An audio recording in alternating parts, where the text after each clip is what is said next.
Assalamualaikum warahmatullahi wabarakatuh. Selamat datang di channel As by Story. Jangan lupa like, komen, dan subscribe, serta aktifkan lonceng notifikasi agar tidak ketinggalan cerita menarik lainnya. Sekarang, mari kita mulai ceritanya. Kakinya mundur selangkah mendengar seruan Hera yang cukup menyakitkan telinga. Hera membuka pintu lebar-lebar lalu mengintip laki-laki yang berdiri tepat di belakang Inka. "Kak, semalam tuh Tante Maya sama mamanya Kak Inka kesini, nyari kakak," kata Hera tanpa basa-basi. "Oh, itu, bukannya Kak Inka nginep di rumah Tante Maya?" Inka menurunkan tudung hoodie di kepalanya lalu menjawab, "Semalam aku keluar sebentar tapi enggak pamit makanya mereka panik." Untung saja dalam perjalanan menuju kosan, Mas Endi sudah membantunya mencari alasan saat Hera bertanya nantinya. Inka bernapas lega melihat Hera yang tidak curiga sama sekali. "Mas Endi juga, tumben banget aku telepon bilang Kak Inka hilang dianya enggak panik. Orang yang disinggung justru hanya berdeham pelan. Tapi, kenapa kalian datangnya bareng?" tanya Hera menatap Inka dan Mas Endi secara bergantian. "Inka minta dijemput," jawab Mas Endi cepat. "Kamu mau nanya apa lagi?"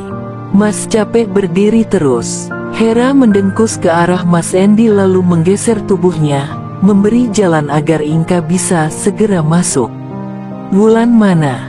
tanya Inka begitu bokongnya mendarat di kursi ruang tamu. Mas Endi menyusul dan duduk tepat di samping Inka. "Masih tidur, Kak? Dek, bikinin teh hangat. Mas tadi enggak sempat ngeteh di rumah." Hera menghela napas kesal karena belum juga semenit duduk, ia harus kembali berdiri. Inka tersenyum tipis mengikuti gerak Hera menuju dapur.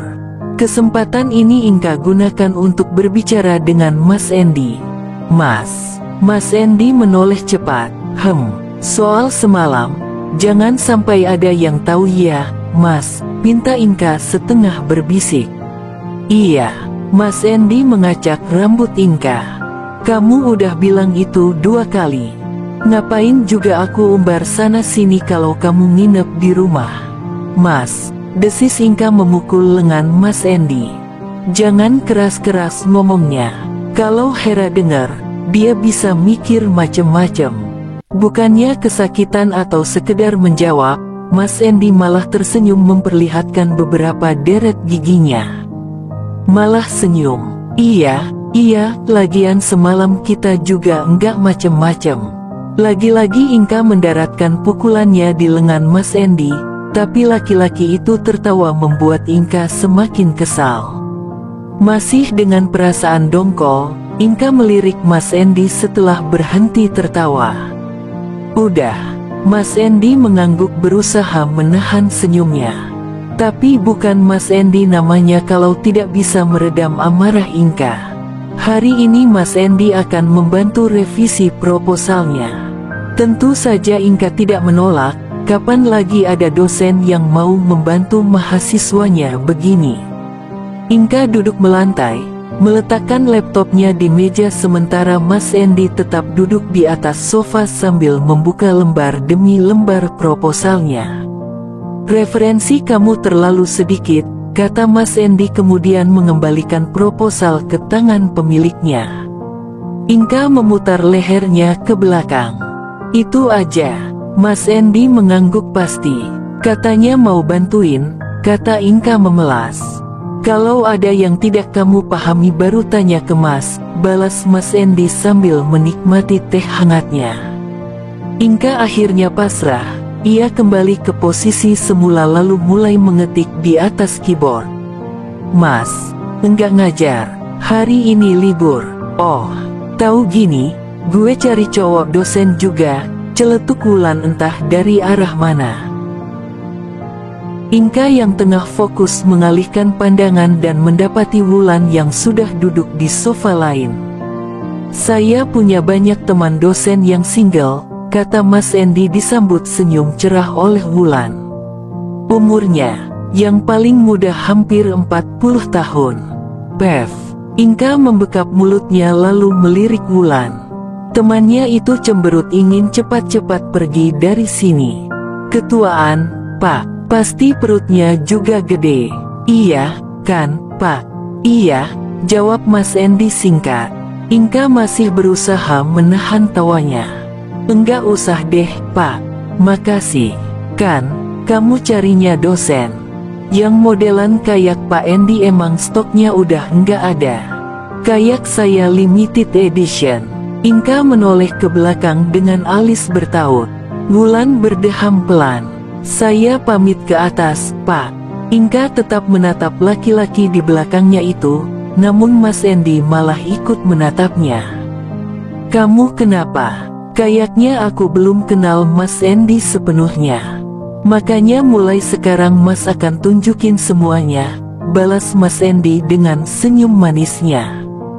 Inka sampai tidak tahan untuk tidak ikut tersenyum. Tiba-tiba ponsel milik Mas Endi yang tergeletak di atas meja, tak jauh dari laptop Inka berdering. Tangan Inka lebih dulu terulur menggapai ponsel dan sempat mengintip nama penelepon. Naila. Iya, siang. Ada apa? Hari ini, saya tidak ada jadwal mengajar di kampus. Bagaimana kalau besok, kamu bisa langsung ke ruangan saya? Kali ini suara Mas Endi terdengar berwibawa. Inka tersenyum mengingat nada suara Mas Endi yang begitu manis setiap mereka berbicara. Iya, sama-sama. Satu tangan Mas Endi tiba-tiba memegang bahu Inka dan satunya lagi terulur melewati tubuhnya untuk meletakkan ponsel di atas meja. Tanpa diminta, tubuh Inka langsung kaku. Meski sudah sering berdekatan dengan Mas Endi, entah kenapa respons tubuh Inka masih saja terkejut. Kamu enggak cemburu lagi, kan? Apaan sih, Mas? Enggak lah, elak Inka tanpa menoleh ke belakang. Mas Endi terkekeh pelan sebelum mendaratkan usapan lembut di pucuk kepala Inka. Mas ke WC dulu. Iya, Mas. 3 hari setelah Inka berhasil menyelesaikan revisi proposalnya, sore ini Inka harus bimbingan di rumah Bu Nia. Beberapa hari sebelumnya, Bu Nia sempat tidak enak badan bahkan harus dilarikan ke rumah sakit. Makasih, Bu. Saya pamit pulang kalau begitu, Bu, kata Inka mengemasi barang-barangnya. Kamu sendiri? Enggak diantar pacar. Inka mengangkat alis lalu tersenyum malu. Dia enggak bisa, Bu. Lagi kerja. Bu Nia mengangguk pelan. Oh, udah kerja. Bagus dong, lulus nanti kalian bisa langsung nikah. Saya belum mikir ke sana, Bu. Kamu belum. Tapi pacar kamu gimana? Cowok kalau sudah punya kerja, gaji cukup, punya pacar, pasti pikirnya ke sana. Selama perjalanan pulang, nasihat dari Bu Nia terus berputar di kepala Inka. Tapi Mas Endi tidak pernah membahas masalah menikah atau bagaimana hubungan mereka ke depannya. Lagi pula hubungan mereka masih terbilang baru. Tidak mungkin juga Mas Endi bisa secepatnya itu yakin menjadikan Inka sebagai pendamping hidupnya kelak. Inka juga masih muda. Ia takut tidak benar-benar siap menghadapi peliknya hubungan rumah tangga. Sesampainya di kosan, Inka turun dari motor dan melihat Tirta yang duduk di teras. Laki-laki itu juga sadar dengan kedatangan Inka, melambaikan tangan. Inka melangkah cepat menghampiri Tirta. Kamu enggak bilang mau ke sini? Inka duduk di samping Tirta dengan meja bundar yang memisahkan. Niatnya cuma mampir sebentar, tapi kamunya enggak ada. Dari tadi, Tirta mengintip jam di pergelangan tangannya, 15 menit yang lalu. Inka mengangguk pelan lalu menyandarkan punggungnya. Skripsi. Inka menoleh dan melihat mata Tirta yang mengarah ke map di pangkuannya. Ah, ini masih proposal. Kamu bisanya tahun depan. Loh, kenapa? Tirta mengusap tengkuknya. Ada beberapa nilai yang bermasalah. Salah kamu, terlalu fokus sama organisasi. Inka tersenyum tipis mengingat Tirta yang dulunya menjabat sebagai ketua OSIS. Dari dulu Tirta memang tidak bisa dipisahkan dari dunia organisasi. Inka, kamu udah punya pacar? Inka menoleh lagi. Tahu dari mana? Teman kos kamu, yang mukanya kayak anak SMA, rambutnya panjang. Dahinya Inka mengernyit. Hera. Tirta mengangkat bahu. Enggak tahu, kirain dia bohong, ternyata beneran. Udah lama. Inka menggeleng lemah. Ya. Tirta mendesah kecewa lalu tersenyum pahit. Aku kalah. Enggak. Inka menerawang jauh ke depan. Kalaupun sekarang kamu enggak punya saingan, aku tetap enggak bisa balik sama kamu. Karena dulu kita pacaran bertahun-tahun, tapi aku ngerasa kita enggak pernah benar-benar mengerti satu sama lain. Masalah kita pisah karena aku merasa kamu enggak anggap aku penting. Ada hal yang kamu sembunyiin, padahal kita sama-sama janji enggak akan ada rahasia. Inka tersenyum pahit. Itu salah satunya dan masih banyak hal lainnya. Tirta menghela napas berat. Aku masih merasa bersalah ninggalin kamu. Padahal waktu itu seharusnya aku ada di samping kamu. Enggak. Inka menggeleng saat matanya tiba-tiba memanas. Kamu enggak perlu merasa bersalah. Jadi kangen masa SMA, kata Tirta mengalihkan pembicaraan. Udah 2 tahun ini kita enggak reuni. Iya, ya, biasanya tiap tahun, balas Inka menunduk memandang ujung sepatunya. Ngomong-ngomong, pacar kamu yang itu bukan? Inka menoleh ke samping lalu mengikuti arah pandang Tirta. Tak jauh di depan sana Mas Endi baru saja keluar dari mobil. Kenapa waktunya selalu pas begini? Inka melambaikan tangan mengiringi kepergian Tirta. Padahal mereka belum lama ngobrol, tapi akhirnya Tirta pamit karena takut Mas Endi salah paham. Inka baru menoleh ke samping saat mendengar dehaman keras dari Mas Endi. Mas enggak pasang alat penyadap di badan aku, kan? Tanya Inka melipat tangannya di depan dada. Imajinasi kamu terlalu liar Inka. Abisnya, setiap Tirta datang ke kosan, Mas Endi pasti datang juga. Kamu lupa, tadi pagi kan Mas udah bilang, begitu urusan di kampus selesai Mas bakal kesini. Inka baru ingat, dia ada urusan apa kesini. Inka tersenyum samar, tahu jika laki-laki di hadapannya ini cemburu. Ia lalu berjinjit dan mengusap pelan kepala Mas Endi. Jangan cemburu, kalau iya, kamu mau apa? Alis Inka terangkat tinggi. Mas beneran cemburu. Mas Endi menghela napas. Inka, kalian itu pernah saling sayang. Wajar kan kalau Mas cemburu? Laki-laki ini sangat jujur. Inka bahkan tidak bisa berkata-kata mendengar pengakuan Mas Endi. Dia cuma mau minta maaf, Mas. Tirta juga udah tahu kita pacaran.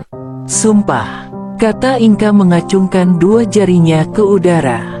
Mas Endi mengangguk pelan lalu merangkul bahu Inka. Inka mendongak, menatap Mas Endi serius. Mas percaya, kan? Iya. Puas menikmati masa istirahat setelah revisi 3 hari yang lalu di rumah Bu Nia. Pagi ini Inka kembali pada rutinitasnya. Ia siap proposalnya dicoret sana-sini. Yang Inka tidak suka dari metode bimbingan Bu Nia adalah Bu Nia yang tidak memeriksa proposalnya secara keseluruhan.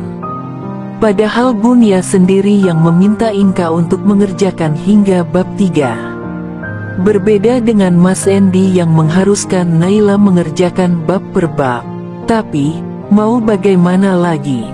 Daripada ia tidak fokus setiap bimbingan, lebih baik Inka menghadapi Bu Nia. Beb, astaga. Inka mengelus dadanya sambil mengembuskan napas panjang. Lo bisa enggak sih enggak usah teriak. Inka menutup pintu ruangan Bunia dan menarik Wulan menjauh. Gue mau ngajakin lo makan, Beb. Ya udah, ayo. Laper gue nungguin lo. Ada kali sejam lo di dalam. Mau gimana lagi? Masa gue pamit kalau Bunia curhat terus sama gue? Wulan terkekeh lalu mengelus pelan punggung Inka. Kenapa lo enggak sekalian curhat juga? Tentang si dia. Inka dan Wulan telah sepakat mengganti nama Mas Endi menjadi si dia ketika berada di kampus.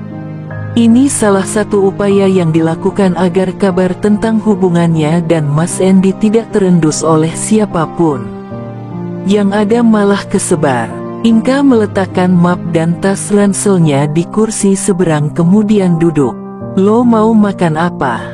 Biar gue sekalian pesan. Es teh aja, Lan. Gue belum lapar. Oke. Tak berapa lama, Wulan kembali membawa 2 gelas es teh dan duduk di hadapannya. Inka yang sedang mengecek pesan WhatsApp-nya mengalihkan perhatian saat Wulan sedikit mencondongkan tubuh ke depan. Beb, si dia ke kantin bareng Naila, kata Wulan setengah berbisik. Inka memutar lehernya ke belakang dengan cepat dan benar saja. Mas Endi baru tiba di kantin dan Naila mengekor tepat di belakangnya. Mereka berhenti sejenak, memesan makan lalu memilih duduk berhadap-hadapan. Naila menatap Mas Endi malu-malu, tapi Mas Endi menunduk menatap layar ponsel. Kayaknya Naila beneran suka sama si dia. Telinganya dengar apa yang Wulan katakan, tapi Inka masih memusatkan perhatiannya pada 2 orang itu. Tiba-tiba ponsel dalam genggamannya bergetar singkat. Inka kembali ke posisi semula dan memeriksa pesan yang masuk. Mas Endi, kamu udah pulang? Inka menoleh singkat kemudian mengetik balasan. Inka, aku di kantin, Mas. Mas Endi, Naila yang minta ikut ke kantin. Inka, enggak ada yang nanya tuh. Mas Endi, sebelum kamu salah paham, mending Mas jelasin duluan. Inka, siapa juga yang salah paham? Mas Endi, kalau enggak, kenapa Wulan liatin Mas terus dari tadi? Inka langsung mengangkat kepala, mendelik sinis ke arah Wulan. Lan, si dia nyadar kalau lo lihatin dia terus. Sorry, ujar Wulan tanpa rasa bersalah. Mas Endi, kamu yang nyuruh, kan? Inka, enggak, Mas. Beb, si dia pergi. Hah. Inka memutar tubuhnya ke belakang. Si dia enggak makan di sini, makanannya dibungkus tuh. Wulan menunjuk Mas Endi yang semakin menjauh menggunakan dagunya. Lagi-lagi ponsel Inka bergetar singkat. Dari Mas Endi. Mas Endi, kamu ke ruangan Mas.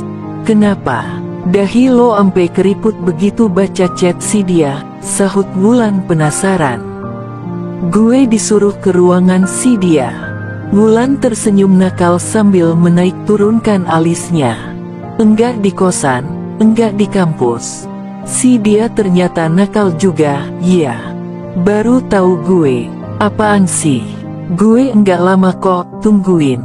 Tanpa mengetuk pintu, Inka langsung mendorong pintu ruangan Mas Endi. Laki-laki itu belum makan ternyata, kantong kreseknya masih tergeletak di atas meja. Sementara Mas Endi sedang menggulung lengan ke mejanya. Permisi, Pak. Mas Endi tersenyum tipis. Enggak usah panggil Pak. Inka duduk tanpa melepas kontak matanya dengan Mas Endi. Kita lagi di kampus, Pak. Peraturannya kan gitu. Oke, kamu menang. Pak Endi kenapa manggil saya ke sini? Jeda sejenak sebelum Mas Endi menjawab pertanyaan Inka. Minggu nanti, kamu ada acara? Enggak ada. Bapak kan tahu sendiri saya lebih suka ngurung diri di kosan daripada jalan keluar. Kenapa, Pak? Tanya Inka karena Mas Endi yang hanya mengangguk dan diam cukup lama. Mas ada reuni SMA. Rencananya Mas mau ngajak kamu. Inka melihat jakun Mas Endi naik turun menunggu jawaban yang akan keluar dari mulut Inka. Sepertinya Mas Endi berharap Inka mengiyakan ajakannya. Emang ada peraturan harus bawa pacar? Mas Endi menggaruk pelipisnya. Enggak ada. Aku cuma mau kenalin kamu sama teman-teman Mas. Inka menelan salivanya dengan susah payah sembari menimbang-nimbang ajakan Mas Endi. Ini pertama kalinya Mas Endi meminta sesuatu pada Inka. Kalau sampai Inka menolak, bukan hanya Mas Endi yang kecewa. Inka pun akan merasa bersalah. Lagi pula tidak ada alasan bagi Inka menolak. Akhirnya setelah perdebatan singkat dalam kepalanya, Inka mengangguk. Mas Endi bernapas lega. Kirain kamu enggak mau. Oh iya, Pandu juga nanti datang. Dokter yang waktu itu, lanjut Mas Endi. Dokter. Inka memutar bola matanya, berusaha mengingat nama barusan. Pandu. Ah, Inka ingat. Dia seumuran Mas. Aku kira dia lebih tua. Seru Inka tidak sadar menggunakan kata Mas. Mas Endi tertawa singkat. Mukanya memang boros. Meski menerima ajakan Mas Endi, sebenarnya Inka sedikit takut bertemu dengan teman-teman Mas Endi. Bagaimana jika ia tidak seperti ekspektasi teman-temannya? Mas Endi yang nyaris sempurna bersanding dengan Inka si gadis biasa-biasa saja. Di sisi lain, Inka punya firasat buruk tentang reuni Mas Endi nantinya. Jika biasanya Inka lebih senang menggunakan celana, kali ini ia akan tampil beda. Tak apa, demi membuat dirinya terlihat pantas. Inka memutar tubuhnya ke samping dan mengamatinya di cermin. Baju lengan panjang berwarna light blue dan align skirt putih yang panjangnya melewati lutut. Tinggal memakai flat shoes hasil pinjaman dari Wulan. Inka mengangguk samar ketika merasa penampilannya sudah sempurna. Untung saja Mas Endi mengajaknya beberapa hari sebelum reuni. Jadi Inka punya waktu untuk membeli baju baru. Kalau tidak, Inka bisa pusing karena isi lemari hanya berisi jeans, celana bahan dan kemeja oversize ala-ala Korean style. Kak, Inka tersenyum lebar melihat kepala Hera menyembul masuk ke kamarnya dari pantulan cermin. Mas Endi di depan, lanjut Hera kemudian masuk dan duduk di tepi tempat tidur. Hera, rambut aku bagusnya diapain? Tanya Inka begitu ingat rambutnya yang hanya di blow seadanya. Itu bagus kok, Kak. Inka membelah rambutnya menjadi dua dan menjatuhkannya di kedua sisi bahunya. Merasa tidak puas, Inka lalu menyampirkan rambutnya ke belakang. Bagus enggak? Bagus, Kak. Baju kakak kan polos, enggak ada aksen apa-apa. Jadi cocoknya emang rambutnya digerai. Inka setengah tersenyum mengingat dirinya yang tak begitu paham tentang cocok-mencocokkan busana. Kak Inka tanya aja nanti ke Mas Endi. Bagus apa enggak? Bagaimana kalau Mas Endi bilang penampilannya berlebihan? Atau tidak cocok? Percaya sama aku. Kak Inka udah cantik, tetapi saja, pujian Hera barusan tidak menambah rasa percaya diri Inka. Mas Endi udah nungguin, Kak. Kasihan. Inka menghela napas, menormalkan debaran jantungnya dan berharap semua akan baik-baik saja. Inka pamit pada Hera lalu melangkah cepat untuk menghampiri Mas Endi. Laki-laki itu tidak masuk atau menunggunya di teras. Mas Endi tetap di dalam mobil. Begitu duduk, Inka segera memasang sabuk pengaman. Inka lalu menoleh ketika mobil belum juga ada tanda-tanda meninggalkan pekarangan kosan. Mas Endi menatapnya tanpa ekspresi. Aneh ya, Mas? Tanya Inka ikut memperhatikan penampilannya. Mas Endi menggeleng cepat. Enggak, Mas suka. Kamu kelihatan lebih dewasa. Pujian Mas Endi berhasil menarik ujung bibirnya ke atas. Inka memalingkan muka karena malu bertatapan dengan Mas Endi. Kita berangkat sekarang. Inka melirik sekilas dengan senyum yang masih menghiasi wajahnya kemudian mengangguk. Baru saja mobil Mas Endi meninggalkan kosan, tiba-tiba saja Mas Endi menarik tangan Inka dan menggenggamnya. Entah kenapa, udara di dalam mobil mendadak panas.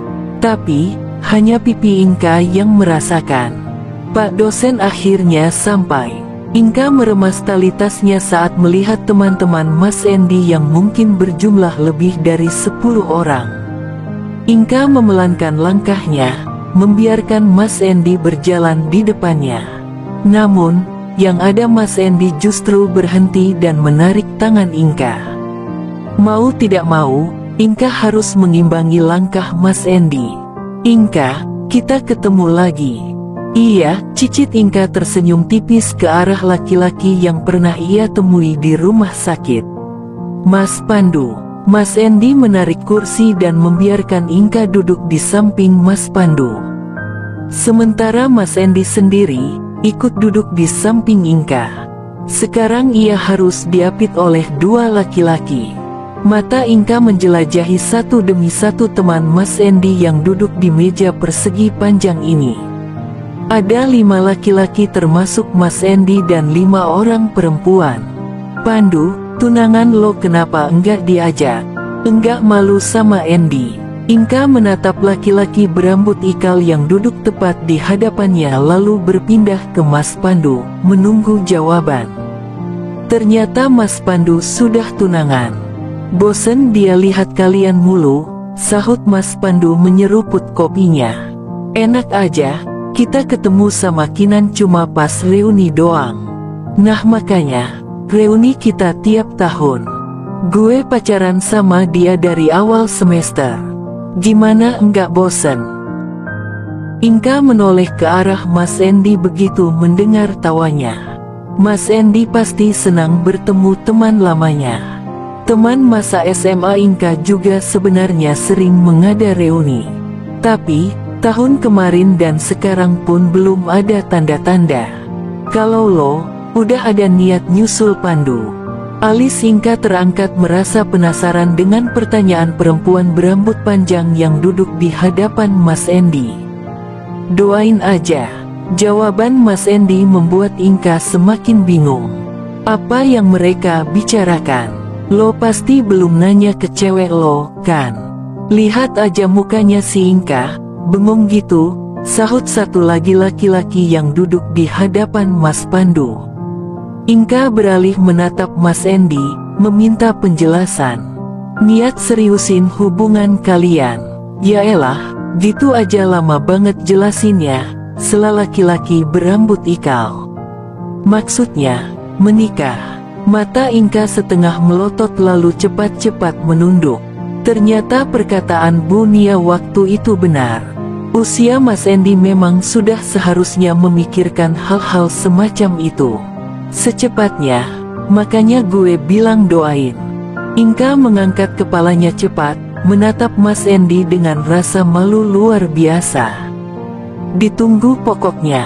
Lumayan kan, kita reunian lagi," kata Mas Pandu tertawa ringan. "Setahun sekali aja lihat lo bosen gue. Ketemu lagi di kondangan," balas perempuan berambut panjang itu mendapat tawa menggelegar dari para laki-laki. Tanpa sadar Inka ikut tertawa meski tak begitu lepas. Hampir sejam lamanya, teman-teman Mas Endi terus berdatangan satu demi satu namun memiliki kubu tersendiri. Hanya 4 orang yang berada di dekatnya inilah yang paling sering mengajak Inka ngobrol. Laki-laki rambut ikal bernama Beni, perempuan berambut panjang itu namanya Yayu dan satu lagi Damar. Bentar gue ke belakang dulu ketemu Angga." Inka yang sedang mendengarkan lelucon dari Yayu seketika berpaling dan mendongak melihat Beni. Laki-laki itu sudah melangkah meninggalkan meja. "Angga," gumam Mas Endi. "Iya, Angga kelas sebelah. Resto ini punya dia," jawab Yayu. Inka menunduk dan memejamkan matanya kuat-kuat. Ia tidak bisa bertemu Angga lagi. Inka ingin pergi dari sini. secepatnya. Tapi bagaimana bisa? Ia harus beralasan apa pada teman-teman Mas Andy? Mas, aku ke toilet dulu. Ya, Inka akan memikirkannya, tapi tidak di sini. Mas Andy mengangguk dan Inka segera beranjak dari duduknya. Baru beberapa langkah meninggalkan meja, Inka tersentak ketika berpapasan dengan Benny dan Angga. Inka terdiam sementara kedua laki-laki itu melewatinya. Inka membalas senyum ramah Benny namun berbeda dengan Angga yang tersenyum miring ke arahnya. Jadi ini alasan firasat buruknya waktu itu. Inka tidak tahu berapa lama ia mengurung diri di dalam bilik toilet. Mungkin 15 menit atau bisa juga lebih dari itu. Ia sangat ingin keluar, menghampiri Mas Andy dan meminta untuk segera pulang. Namun, di sisi lain, Inka takut Angga masih di sana. Melihat bagaimana Benny yang merangkul bahu Angga dengan akrab, Inka yakin mereka cukup dekat. Mungkin saja sekarang mereka tengah berbincang bersama di meja tempat teman-teman Mas Andy. Inka, lo di dalam. Itu suara Yayu. Inka langsung berdiri dan merapikan roknya. Langkah kaki Yayu terdengar semakin jelas. Inka akhirnya memutuskan menarik pintu dan keluar. Inka mengamati raut wajah Yayu yang tidak sebahagia tadi. Yayu menghela napas panjang. Andy nungguin lo di mobil. Mas Andy udah mau pulang. Untuk sesaat hati Inka menjadi lega. Kita yang nyuruh dia pulang. Andy hampir berantem sama Angga. Tangan Inka terangkat menutup mulutnya yang menganga. Kenapa mereka berantem, Kak? Seharusnya kalian yang lebih tahu kenapa. Inka terdiam. Yayu sekali lagi menghela napas. Angga bilang lo hampir jadi adik tirinya. Tapi, nyokap lo malah pergi sama laki-laki lain. Tapi yang bikin Andy marah, karena Angga bilang lo bisa aja selingkuh kayak nyokap lo. Seharusnya Mas Andy tahu cerita ini dari mulut Inka, bukan dari orang lain. Inka tidak bisa membayangkan reaksi Mas Andy. Inka takut Mas Andy kecewa setelah mendengar aib keluarganya. Kita keluar sekarang, tapi enggak bisa lewat depan, lo bisa jadi bahan tontonan. Terus gimana caranya kita keluar? Lewat belakang. Gue sekalian mau pulang, suami gue udah nungguin di depan. Tanpa menunggu jawaban dari Inka, Yayu menarik tangan Inka keluar dari toilet. Inka tidak tahu kemana Yayu membawanya, karena pandangan Inka hanya menunduk menatap kakinya yang semakin buram. Inka menghapus jejak air mata di pipinya menggunakan sebelah tangan yang menggantung bebas. Tidak berapa lama, mereka berhenti dan Inka mengangkat kepalanya. Ia sudah sampai di depan mobil Mas Andy. Inka berusaha memfokuskan pandangan kepada laki-laki yang duduk di balik kemudi. Raut wajahnya tak terbaca. Sekali lagi, Inka merasa tangannya ditarik perlahan. Yayu membuka pintu mobil dan dengan hati-hati Inka masuk. Tak ada kata yang keluar dari mulut Mas Andy sampai mobil meninggalkan parkiran. Inka ikut terdiam sambil mengeratkan genggamannya pada sabuk pengaman. Dilihatnya buku-buku tangan Mas Andy yang memutih di atas setir. Kedua alis Inka menyatu dan dengan ragu menoleh untuk memeriksa keadaan Mas Andy. Untungnya tidak ada luka apapun di wajah Mas Andy. Hanya saja rahang laki-laki itu mengeras seakan menahan amarah. Mas, tidak ada balasan. Mas Andy pun tidak menoleh sama sekali. Inka tersenyum pahit lalu mengalihkan pandangannya keluar jendela. Hubungan mereka baru terjalin beberapa bulan ini, Inka tidak siap mengakhirinya sekarang. Air mata Inka kembali meluruh tanpa izin. Hati Inka serasa remuk karena Mas Andy mengabaikannya. 1 jam dalam perjalanan terasa sangat lama bagi Inka. Sampai mobil berhenti di depan kosan, Mas Andy belum juga bersuara. Inka diam dan masih duduk di sana. Ada yang harus diluruskan sebelum Inka keluar dan berpisah dengan Mas Endi. Inka tidak ingin Mas Endi yang selalu ada di sampingnya mengabaikan kehadirannya. Saat ini ataupun hari-hari berikutnya. Mas, panggil Inka tanpa menoleh sedikit pun. Kita bahas ini besok atau lusa. Enggak bisa sekarang, balas Mas Endi datar. Inka menghirup oksigen berusaha menahan matanya yang kembali memanas. Ia menggigit bibir bawahnya untuk mengurangi sakit di dadanya. Mas, maaf, lirih Inka. Kalau kamu minta maaf, berarti aku salah. Aku salah karena hampir hajar Angga. Pelan-pelan Inka menoleh. Mas, Inka, kenapa kamu ragu untuk cerita tentang hal itu sama aku? Mas Endi menoleh dengan sorot mata kecewa. Hati Inka semakin teriris. Aku coba mengerti, tapi sekarang apa? Angga bicara yang enggak-enggak tentang keluarga kamu, tapi aku enggak tahu apa-apa. Aku belain kamu karena aku anggap hal itu enggak benar. Air mata Inka lolos dari sudut matanya. Jadi, tolong jangan minta maaf. Apa ini artinya Mas Endi tidak bisa menerima keadaan keluarganya? Inka menatap nanar kedua bola mata Mas Endi dalam diam. Bahkan dalam keadaan ini pun, Inka sangat berharap Mas Endi memeluknya atau sekedar mengusap lembut pucuk kepalanya. Inka butuh itu untuk memastikan hubungan mereka akan tetap baik-baik saja. Sayangnya, tidak ada gerakan apapun yang Mas Endi lakukan. Laki-laki itu hanya duduk diam seakan bersiap pergi secepatnya. Inka mengangguk samar lalu membuka pintu mobil. Baru beberapa langkah setelah keluar, mobil Mas Endi melesat menjauh tanpa pamit sama sekali. Inka mematung di tempat hingga mobil Mas Endi tak lagi terlihat. Bersamaan dengan itu, isakan Inka lolos tanpa harus ia tahan lagi. Sakit yang ia tahan sejak tadi menyatu dengan ingatan masa lalu yang menyakitkan. Inka berharap apa yang terjadi hanya mimpi. Di saat bangun nanti, Inka akan bertemu Mas Endi yang bersedia memeluknya. Malam itu, Mas Endi bilang besok atau lusa mereka akan membahas masalah yang terjadi. Namun, hingga hari ketiga, Mas Endi belum juga menghubunginya. Menginjakkan kaki di kosan pun tidak pernah.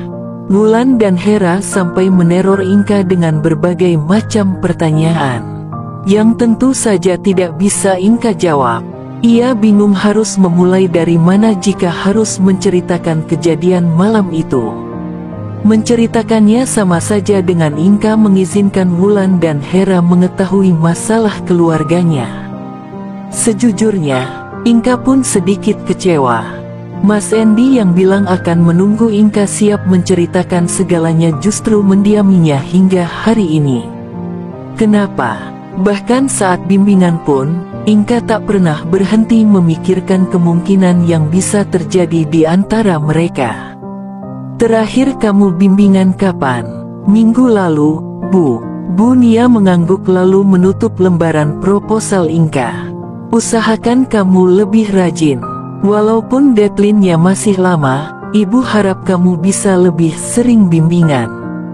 Iya, Bu. Inka menarik proposalnya dan memasukkannya ke dalam map di pangkuannya. Oh iya, Ibu mau minta tolong. Inka menunggu dengan alis terangkat. Bu Nia meraih laptop di ujung mejanya dan meletakkannya di hadapan Inka. Tadi saya pinjam laptopnya Pak Endi. Tolong kamu bawa ke ruangannya. Gawat, Inka menelan salivanya dengan susah payah. Ia tidak mungkin menolak permintaan tolong Bu Nia. Tapi bagaimana jika ia bertemu Pak Endi di dalam sana? Pak Endi ada di ruangannya, Bu. Bu Nia mengangkat bahu. Memangnya kenapa? Enggak apa-apa, Bu. Saya permisi, Bu. Pamit. Inka memeluk laptop di depan dadanya. Sementara sebelah tangannya menenteng map berisi proposal dan lembar-lembar yang menurutnya penting untuk dibawa. Inka mengembuskan napas perlahan kemudian mendorong pintu ruangan Mas Endi dengan cepat. Tubuh Inka mematung dengan tangan yang masih memegang gagang pintu. Di sana Mas Endi meniup lilin kue yang dipegang Naila. Ada Siva juga dan beberapa junior perempuan yang Inka tidak kenal. Mas Endi ulang tahun. Oh, Inka, sini, panggil Siva membuyarkan lamunan Inka. Semua mata langsung tertuju pada Inka. Begitupun Mas Endi, dan tanpa sengaja tatapan mereka bertemu untuk pertama kali setelah beberapa hari ini tak pernah bertemu. Jujur, Inka rindu, sangat rindu. Namun, Inka segera mengalihkan pandangannya. Inka, ayo sini, Pak Endi hari ini ulang tahun, sahut Naila. Sebagai seorang pacar, Inka bahkan tidak tahu tanggal penting dalam hidup Mas Endi. Mungkin sudah seharusnya Mas Endi kecewa padanya. Inka melangkah cepat menghampiri meja Mas Endi. Inka mengulas senyum tipis. Sorry gue ganggu, kata Inka pada Naila. Lalu matanya beralih ke Mas Endi. Saya mau balikin ini, Pak. Dari Bu Nia. Inka meletakkan laptop di atas meja Mas Endi. Saya permisi, Pak. Tubuh Inka telah berbalik sepenuhnya. Dan telinganya tak mendengar balasan apapun dari mulut Mas Endi. Baiklah, mungkin ini yang diinginkan Mas Endi. Beb, hah, iya. Inka mengangkat kepala dan menatap Wulan yang duduk di hadapannya. Milo udah berubah jadi mie nyemek. Inka menunduk. Benar, mie yang tersisa setengah di mangkuknya sudah lembek karena menyerap kuahnya sendiri. Lo ada masalah apa sih sama si dia? Padahal ini bukan di kampus tapi Wulan berhasil membuat Inka tersenyum karena mengganti nama Mas Endi dengan si dia. Gue suka kok kalau mie-nya lembek, kata Inka menyendokkan mie ke dalam mulutnya. Tidak buruk, rasanya masih sama hanya saja agak sedikit lembek. Akting lo jelek, makasih, balas Inka sekenanya. Itu bukan pujian ih. Kesel gue lama-lama. Kalau ada masalah diselesain, cari jalan keluarnya. Kalian baru pacaran masa langsung marahan kayak gini. Inka tersenyum pahit. Beb, jujur gue seneng banget pas tahu kalian pacaran. Gue seneng karena lo dapat cowok yang tepat. Beb, lo ingatkan pas Hera bilang Pak Endi lagi naksir sama cewek. Gue bilang bakal sungkem ama tuh cewek. Inka mengangguk. Jangan putus dulu, gue belum sempet sungkem ama lo. Inka mengulurkan tangan kanannya. Kalau gitu, sungkem sekarang. Enggak, gue mau sungkem pas kalian nikah. Malam itu juga Mas Endi sudah berniat melangkah ke hubungan yang lebih serius di depan teman-temannya. Tapi yang terjadi justru sebaliknya. Mereka saling diam dan masa depan tentang hubungan mereka jadi tak terlihat. Gue belum mikir ke sana, pacaran aja masih baru. Terus kenapa, Beb? Ada orang yang cuma ta'arufan kenal enggak sampai sebulan bisa nikah. Pacaran cuma beberapa bulan, bisa nikah. Enggak ada yang enggak mungkin. Mungkin gue ada di yang enggak mungkinnya. Beb, ngomong-ngomong, Hera mana? Potong Inka mengalihkan pembicaraan. Wulan menghela napas berat. Ke rumah pacar lo, kata Hera hari ini si dia ulang tahun. Kalau cowok ulang tahun, bagusnya dikasih apalan. Tanya Inka kembali berusaha mengalihkan pembicaraan. Mending selesain dulu masalah lo sama dia. Baru mikir kasih si dia kado apa. Jika ini ulang tahun Inka, ia hanya berharap jadi kado yang ia terima adalah berbaikan dengan Mas Endi. Satu pesan dari nomor tak dikenal menjadi pembuka paginya. Inka mengusap wajahnya dengan handuk lalu menggeser layar ponselnya ke atas. Inka, Mama mau ketemu kamu sekali aja. Setelah resmi cerai sama papa kamu, Mama mau pindah ke Sulawesi. Berapa kali pun Inka membaca pesan di layar ponselnya, tidak ada yang berubah. Setiap katanya tetap sama, mengisyaratkan bahwa perempuan itu akan meninggalkannya, dan mungkin tidak akan pernah kembali. Hanya karena laki-laki yang menurutnya lebih baik dari papa. Inka menggigit bibir bawahnya, memejamkan kedua mata hingga bulir bening mengalir tak terbendung. Ini lebih sakit daripada sikap abai dari Mas Endi. Kenapa perempuan itu harus pergi? Tirta dulunya juga meninggalkannya. Selanjutnya siapa? Mas Endi. Inka tidak mau dan tidak siap. Selama ini Inka menyayangi mamanya, namun di sisi lain ia seakan marah setiap melihat mamanya. Tapi bukan berarti Inka ingin mamanya pergi jauh darinya. Inka menarik napas dalam-dalam lalu mengembuskan perlahan melalui mulutnya, berharap nyeri di dadanya berkurang. Beb, ketukan pintu membuat Inka dengan cepat menghapus jejak air mata di pipinya. Ia berjalan ke depan cermin dan memeriksa keadaan wajahnya. Syukurlah, matanya tidak sampai bengkak. Beliin minyak goreng dong. Inka menarik gagang pintu. Oke, masih ada yang lain. Wulan menggeleng. Kayaknya sih. Lo bawa HP aja, biar gue telepon kalau butuh apa-apa lagi. Ya udah, ucap Inka lalu masuk kamar dan menyambar ponselnya. Setelah meminjam motor Nadia, anak pemilik kosan, Inka bergegas menyalakan motor dan berangkat. Baru beberapa meter meninggalkan rumah ibu kosnya, ponsel dalam saku celananya bergetar. Inka terpaksa menepi lalu mengangkat telepon yang ternyata dari Wulan. Iya, Lan, beliin gue tepung. Ada lagi enggak? Enggak ada. Oke. Inka memutus sambungan telepon dan memasukkan ponselnya kembali ke dalam saku. Inka yang tengah dalam perjalanan tiba-tiba saja kembali teringat pesan singkat dari mamanya. Semenjak mamanya memilih berselingkuh diam-diam dari papanya, Inka selalu berjanji dalam hati untuk tidak berbicara sepatah kata pun pada mamanya. Hingga hari ini, sampai ia diberi pilihan oleh mamanya sendiri, bertemu dan tidak akan bertemu lagi di lain waktu, ataukah tidak perlu bertemu untuk selamanya. Lamunan Inka buyar ketika ponselnya kembali bergetar. Inka menduga panggilan itu lagi-lagi dari Wulan. Tanpa menepikan motor, Inka merogoh saku dan langsung mengangkat telepon. Halo, Lan. Inka, ini Mama, Nak, Dek. Pandangan Inka mendadak tidak fokus. Matanya pun bergerak gelisah. Inka, kamu di mana, Nak? Inka tidak tahu apa yang terjadi selanjutnya, karena kedua matanya buram terhalang genangan air di pelupuk matanya. Yang ia tahu motornya sempat tersenggol pengendara motor lain. Inka merasa tubuhnya terjatuh cukup keras dan berguling beberapa kali.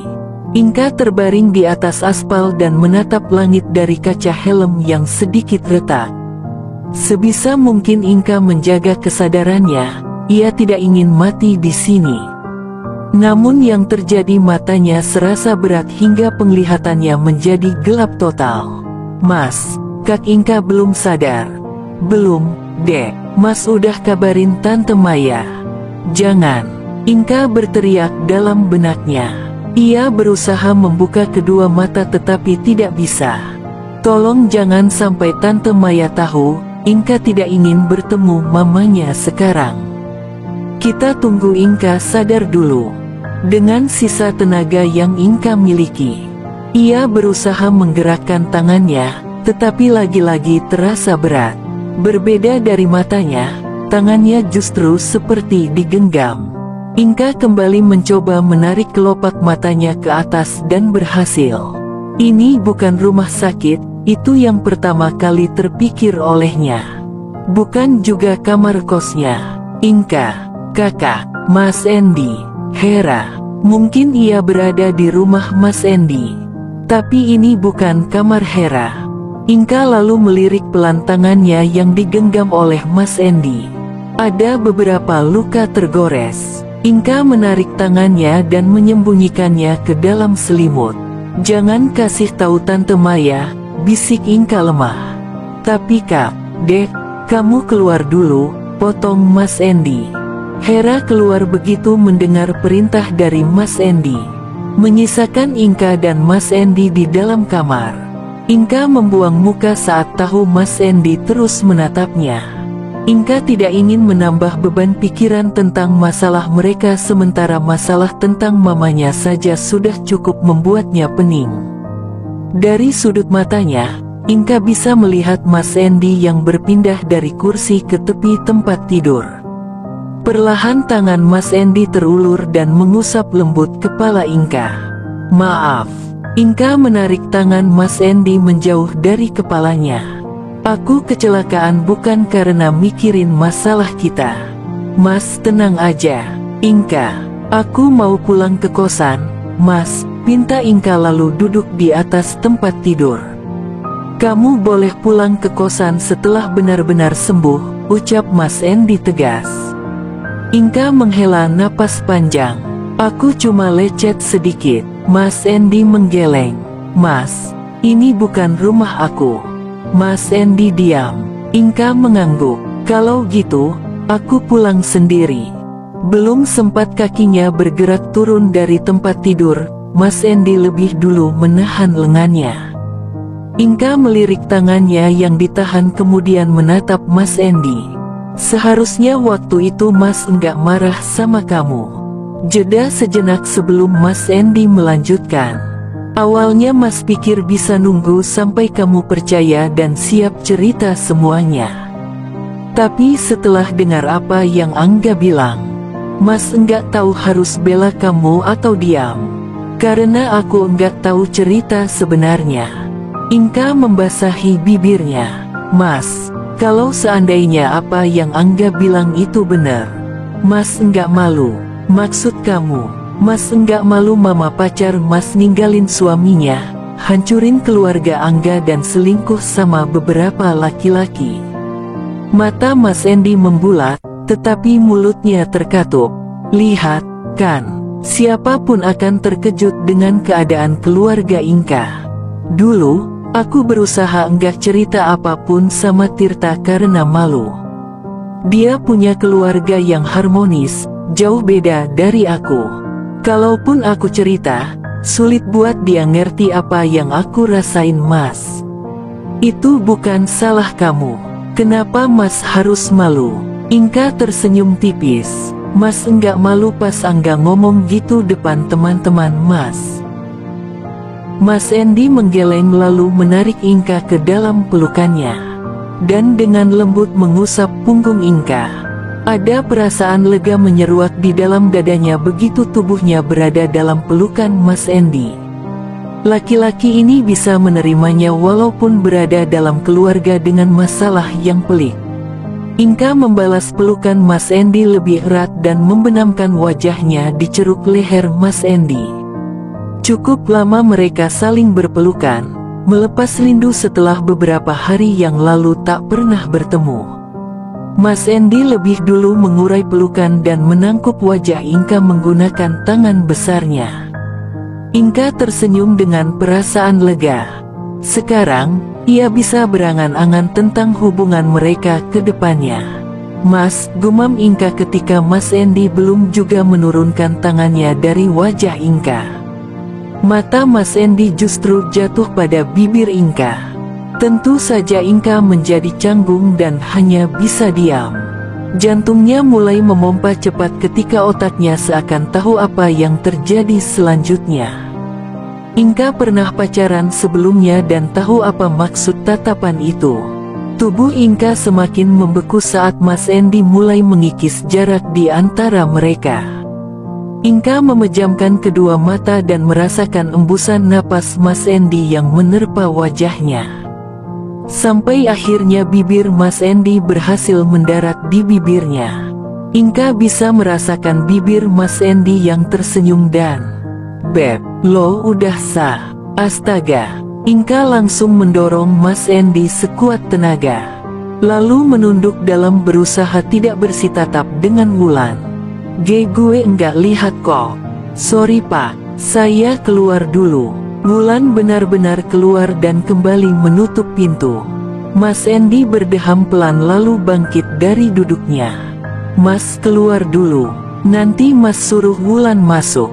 Inka mengangguk sambil mengusap tengkuknya. "Iya, mas." Mau ditaruh di mana mukanya setelah Wulan memergokinya. Inka malu luar biasa. Bersambung.